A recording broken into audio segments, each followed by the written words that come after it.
أعوذ بالله من الشيطان الرجيم بسم الله الرحمن الرحيم. Dear viewers, Assalamu alaikum wa rahmatullahi wa barakatuhu, and welcome once again to Why Religion. We bring you this interactive program from our MTA Gambia Studios, in which we talk about need for faith, need for religion, and we discuss our questions from our daily life in light of religion and in regards to religion. In today's program of Why Religion, we'll be discussing the topic of Islam and world peace. And to discuss this very important topic with me today, I'm joined by two of the scholars of Ahmadiyya Muslim Jamaat here in the Gambia. And on my immediate right, I have Brother Musa Kijera, who is a member of Ahmadiyya Muslim Jamaat Gambia's National Amla in the Gambia. And next to him, I have Brother Musa Kinte, who is a member of National Amla of Majlis Ansarullah, the Gambia. Gentlemen, welcome to the program. Jazakumullah for joining me. And let's get into this program today. Brother Kijera, starting off with you. Every time a Muslim meets another Muslim, we greet each other with Assalamu alaikum wa rahmatullah. That is, may peace and blessings of Allah be upon you. And we've heard it time and over. Islam means peace. Tell us exactly, how does Islam mean peace? Yes, thank you very much for inviting us. The meaning of Islam itself means peace. And peace has to start with oneself first. You must be at peace with yourself first before you're able to extend peace to the society. And as Muslims, whatever we say, we refer to the Prophet of Islam, sallallahu alaihi wasallam. He was such a peaceful person that before he even claimed to be a prophet of Allah, he was given a name, Al-Amin. And you cannot be truthful without being peaceful. And there was an incident where, when the Holy Kaaba was rebuilt, and the black stone was to be put in its right place, and the clan, among the Quraysh, they have 10 or 12 tribes. Each tribe want to take the opportunity to take the honor to put this stone there. And it was going to result to a big issue between the communities. And this gentleman came, spread the sheet, put the stone there, and asked each tribe for a representative to pick this and put it there. What a beautiful demonstration to create peace among society. And when he became the prophet of Allah, his main teaching focuses on peace, to a point whereby every facet of human activity, when you talk about economic activity of man, political, religious, social, there's a teaching in Islam that, moderates our behavior and our activities to a point whereby we will be able to achieve peace amongst ourselves. And one of the teachings also is, as human beings, there are certain things that are very much dear to us: our religion, our wealth, politics. And when you look at the teachings of Islam, as far as these human activity areas are concerned, Islam's teaching is always geared towards maintaining peace, to a point whereby it says, even if you are engaged in politics, make sure you say the right thing all the time, and do not let other people's enmity make you resort to anything but with justice. And if you look at our economic activity too, the teachings of Islam is all geared towards creating peace between people. So the problem of the world today is basically as a result of these major activities of man: our economic activity, political, religious, and social. So this is why when it comes to religious activity also, the Holy Quran is saying, do not abuse their God, lest in return they abuse your God. All this is geared towards creating peace among people in our society. So yes, of course, Islam means peace, and that's exactly what it teaches in order to create world peace. This also reminds me that in one of our previous programs, we spoke about Islam and jihad and terrorism as well, in which one of our very knowledgeable guests had mentioned that even during the time of Rasulullah, when the commandments for jihad were given, there were some rules that were laid out for Muslims, and among those rules were very critically that even trees must not be cut down, they must not be hurt. And as you mentioned, that do not insult their gods lest they insult yours, and then obviously that would bring chaos. And then the person, our guest in that program, also mentioned that the scholars of other faith must not be hurt as well during this, must not be harmed also. Now, coming to you, Mr. Kinte. Now, there is a huge allegation against Islam today that Islam was spread by the sword. Now, is this true? Far from the truth, because I will cite a quotation, of course, from the fourth Caliph, Mr. Tahir Ahmad, rahimahullah ta'ala, where he said, force can bend heads, but it cannot bend minds. And hearts. You see, belief is a matter of the mind and the heart. You know, it springs from, you know, understanding something and knowing it to be the right thing to the exclusion of all others, and sticking to that particular path that that thing has paved for you. Religion happens to be a matter of that nature, because first of all, it begins with, you know, recognizing the power and the dominance of a God, a creator. You call him Allah or whatever name you give him in other religions, but one that you cannot see with your physical eyes. So this is a matter, of course, of the mind and heart, the brain included, understanding issues, asking questions, and working towards an answer. So how you wonder, how can any form of compulsion, you know, convince anybody to think differently? You who is exerting the force on the person that you want to change into believing what you believe, can you actually ascertain that that change has occurred? Because the change should happen in the mind and the heart. And they are behind lots of veils that you cannot have access to them as a human being, normal human being. Except, of course, if God, who has access to that heart or mind, reveals something to you. It's impossible. So coercion of any nature has no room in changing people's belief structure. One of the verses that I cited here earlier in a program that has passed, you know, about conditions for jihad.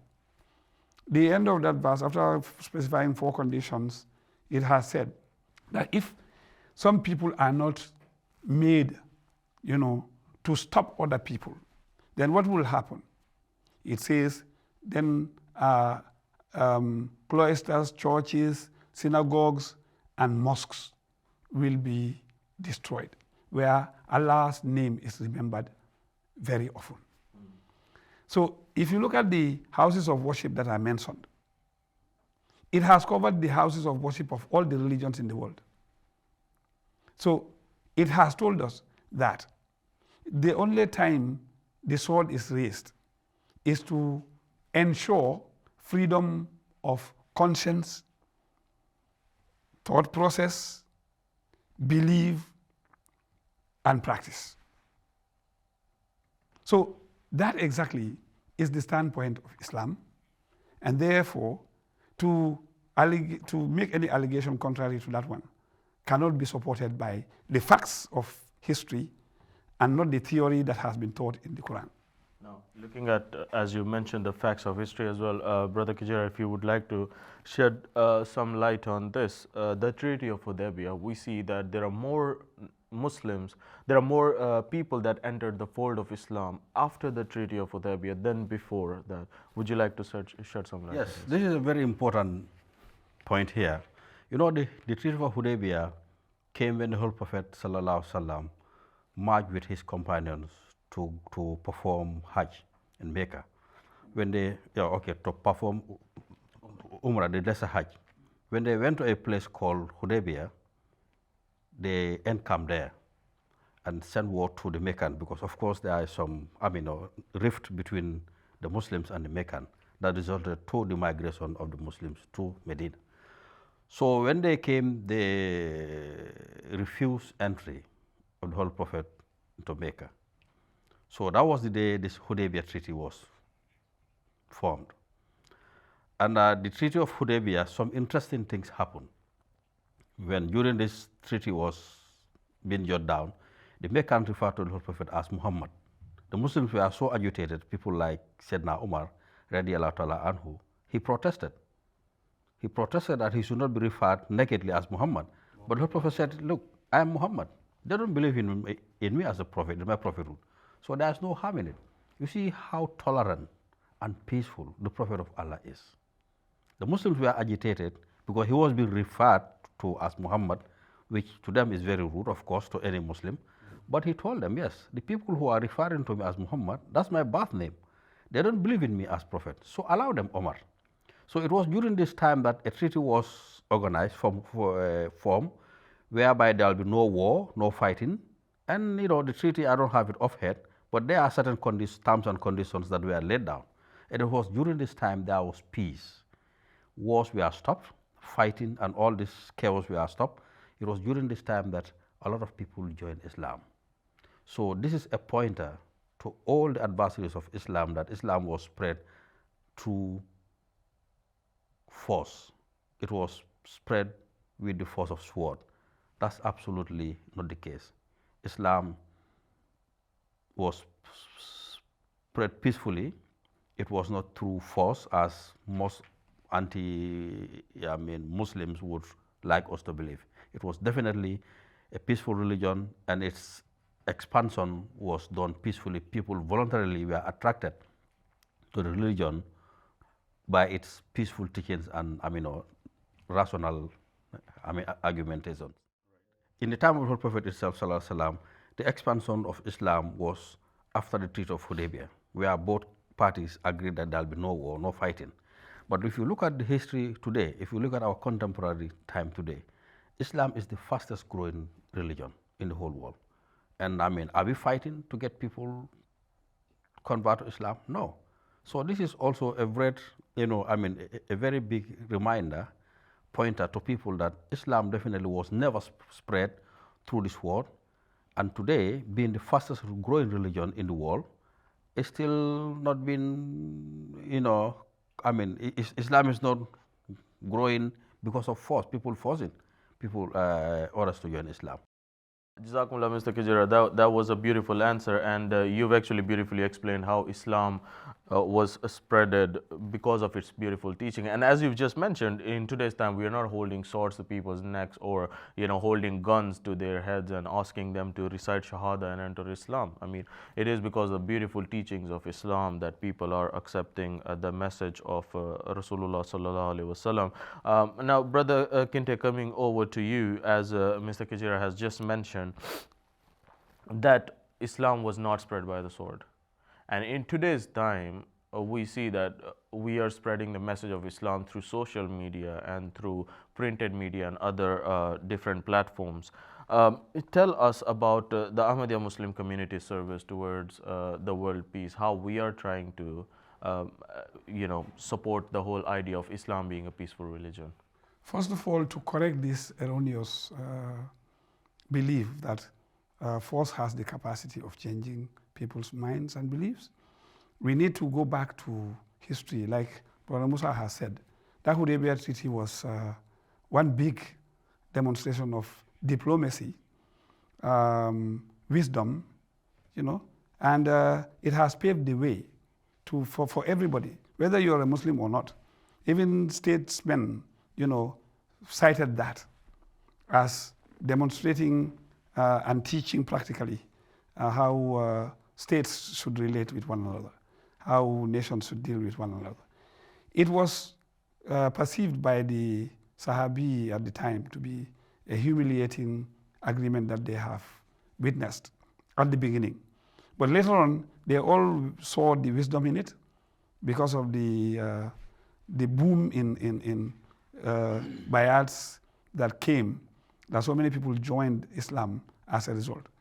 It demonstrated that it's only under a peaceful atmosphere where people are allowed to think properly and be analytical in their minds, that they can understand rational issues and subscribe to them. False allegations were properly investigated and the truth was distinguished from falsehood, like wheat from chaff.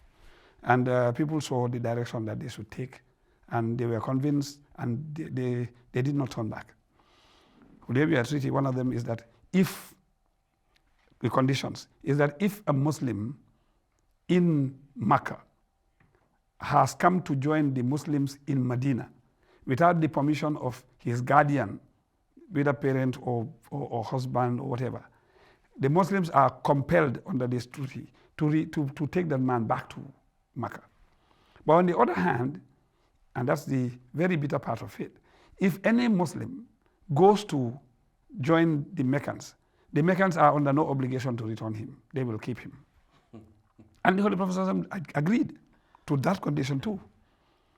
And the other condition is this Hudaybiyah came about because there was a revelation that the Muslims will be doing the tawaf of the Kaaba. They will perform Umrah. And they went in fulfillment of that prophecy. So the Sahabi were seeing that one as, if it has not happened, it will be as though the Holy Prophet has prophesied and the prophecy turned out not to be true. But certainly we know it is, because Allah himself named that surah that it is in, Surah Al-Fatha, as the victory, and that victory is in the name of that Hudaybiyah Treaty. It was the most victorious at a strike of a pen, agreeing to that, whether it's a pen or the signet ring that the Holy Prophet used to wear. But by endorsing that treaty, it was victory par excellence, because it had opened the floodgates. It was the condition, one of the conditions that for the next 10 years there will be no war. So there was enough room for preaching to happen. Of course, the first people to break the conditions of the time are the Meccans, the Kafirs, the non-believers. So that has demonstrated it clearly.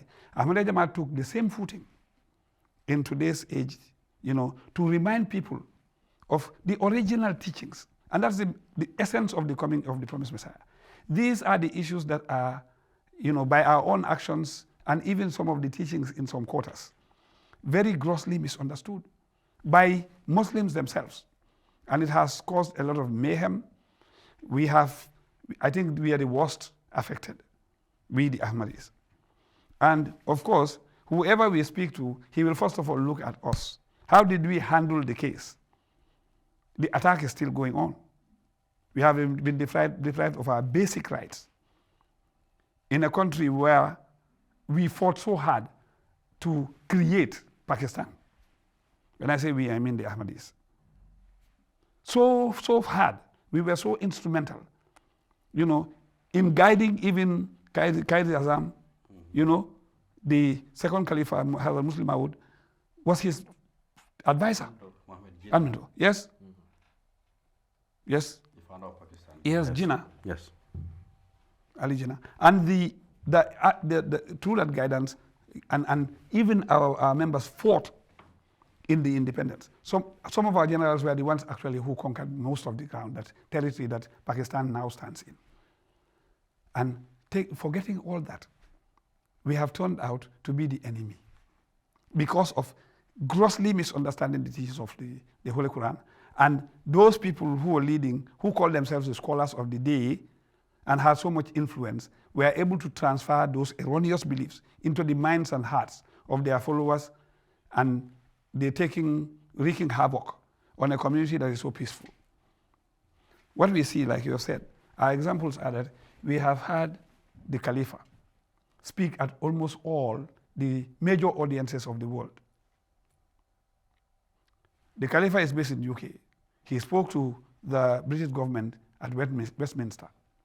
There was a meeting convened at Westminster where he addressed the parliamentarians as to the need for peace these days, because the world's peace is seriously threatened. Probably since the Second World War, there has never been a time that world peace has been under serious threat like it is now.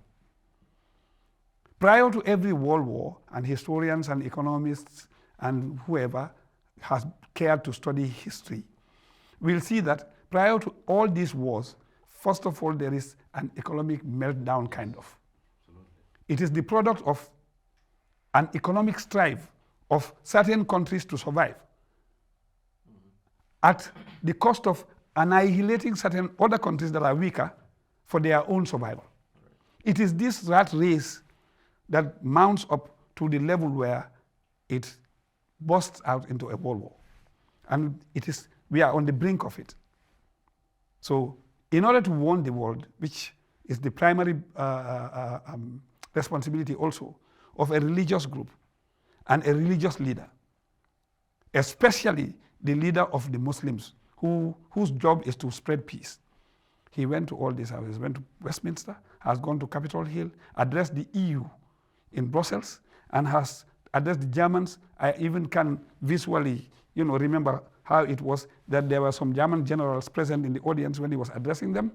He wrote to all the major leaders, King of Saudi Arabia, the president of Iran, the US president. He wrote to Israel, yes, the president of Israel. All those major countries were written to, and their parliamentarians were addressed. And of course, he has stressed on, at our gatherings, the issue of peace is always at the heart of our meetings.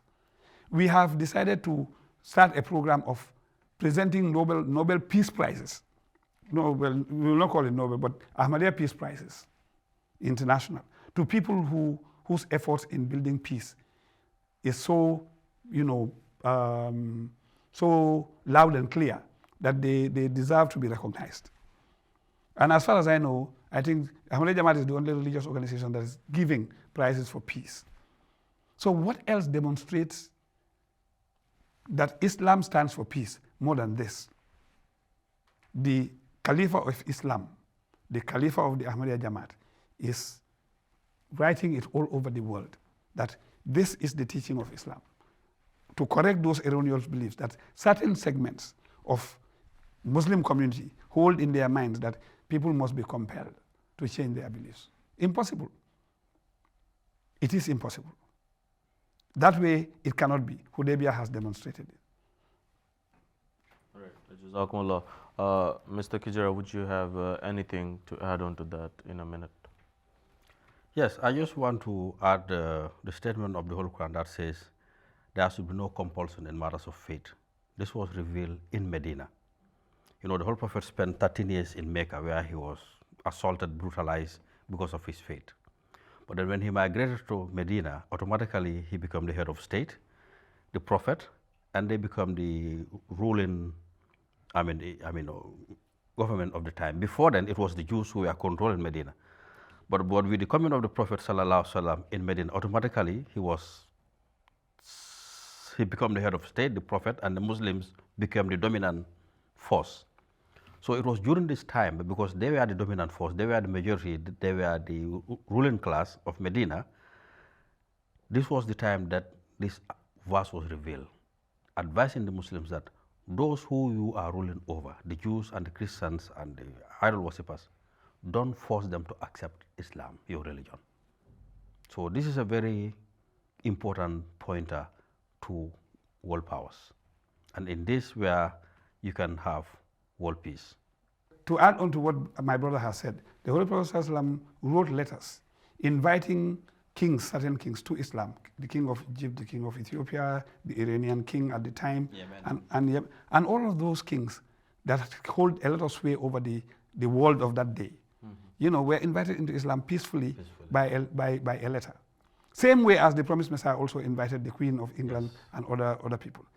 To ensure that there is a peaceful atmosphere when it was hard in Makkah. That's why they migrated. They went to Ethiopia, a Christian country, Abyssinia, ruled by Christians, and they were very well received, just like the way the promised Messiah and under the fourth Caliphate migrated. His people migrated from the Makkah of today, which is like Pakistan, where the promised Messiah was, and India, where he was born. Under hardship, they went to reside in UK, where they will have freedom to preach. And Allah has opened for us all gates, including this MTA. Alhamdulillah, we are on the footing of peacefully spreading the message of Islam, because we believe that it is only through peace that you can preach and succeed. Jazakumullah, thank you very much, Mr. Kinte. That was a beautiful addition to the answer. And I would like to thank both of you for joining me today and making us understand the truthful teachings of Islam and the peaceful message of Islam to the world. Dear viewers, remember that you can read more about this topic on our website at www.alislam.org, and there is a book written by Hazrat Khalifatul Masih as well, the current global head of Ahmadiyya Muslim Jamaat, Hazrat Mirza Masroor Ahmad. The book is titled World Crisis and Pathway to Peace. In this book, you can find a lot of insight on the world peace and how to avoid the World War III, which is the main topic of this book. Finally, once again, I would like to thank my guest for joining me in the studio today, and thank you very much out there for tuning into MTA Gambia to listen to this program. Until we meet you again, Assalamu alaikum wa rahmatullahi wa barakatuh.